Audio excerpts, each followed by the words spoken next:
believe that he would love to take people's handguns away, ban handguns, and confiscate them? I think he probably would like to do that.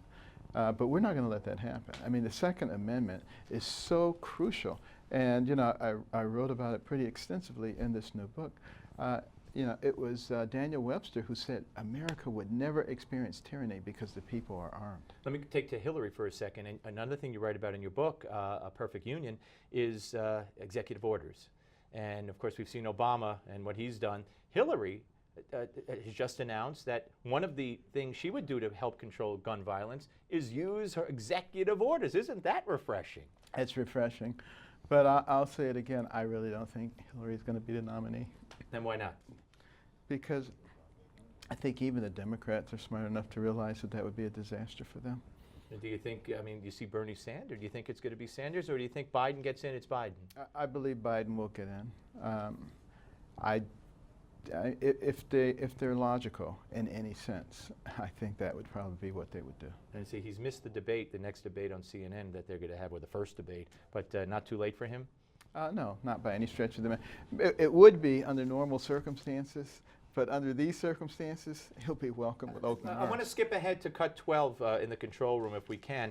This is what Joe Biden said at the at LBGT affair over the weekend. Here it is. The American people are already with you.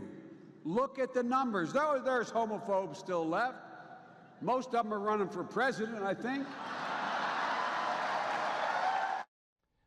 How do you react to something like that from the Vice President of the United States? Well, you know, they're exposing themselves for what they are. And it'll be very nice because this election will be one of the most clear-cut elections in the history of America. Which kind of country are we? Are we one that is up for and by the people, or up for and by the government? It's not going to ever get more crystal clear than when this. When you say he's exposing himself for what he is, what is he? He's a big government liberal, progressive, who believes that the government knows best. Joe Biden, when he was running in 08, first of all, he got kicked out of one presidential race for plagiarism. That was a while ago. When he was running for president the last time around against Obama, called him the first clean, articulate African-American ever to run. He also told the editorial board of the New York Post that education's better in Iowa than in D.C. because look at how many minorities you have in Iowa, like 2% compared to D.C. And he also made that Dunkin' Donuts, you can't go into Dunkin' Donuts. Right. By the media's standards and the way they treat you and Republicans, wouldn't he be branded a racist if he were a Republican? Oh, yeah, it's by the media standards. You know, they would have tarred and feathered him already.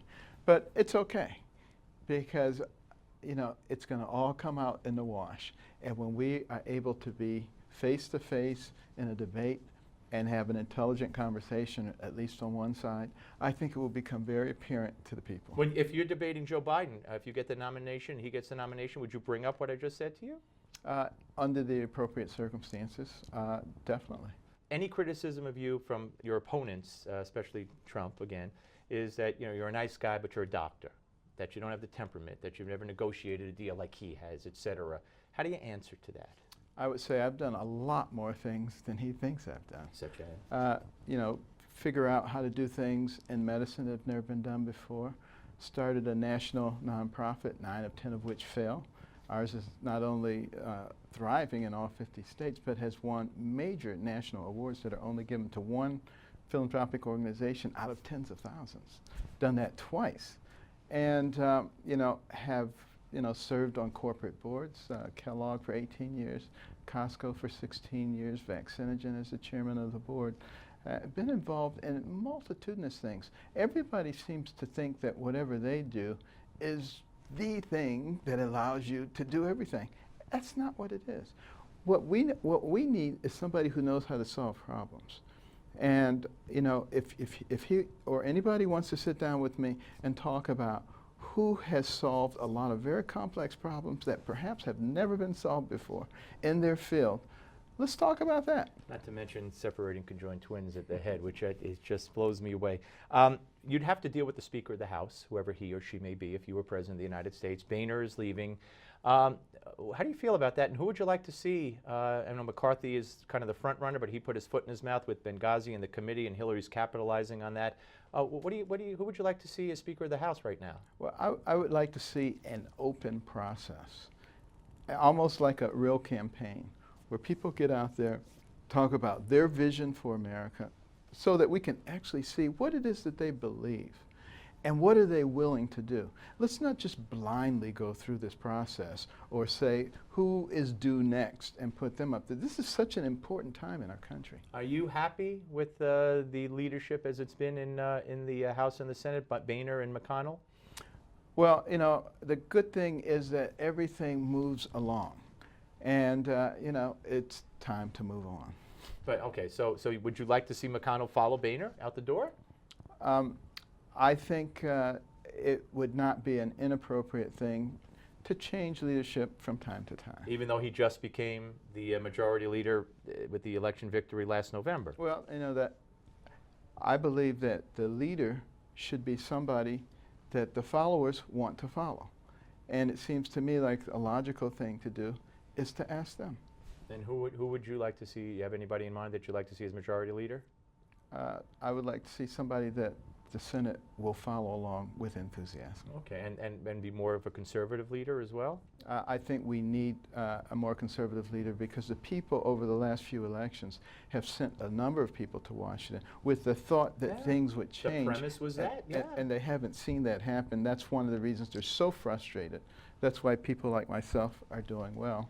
Okay, so President Carson, you're sworn in, you got your cabinet. What's one of the two first things you would tackle? Well, first of all, I am very concerned about the weakness of our military.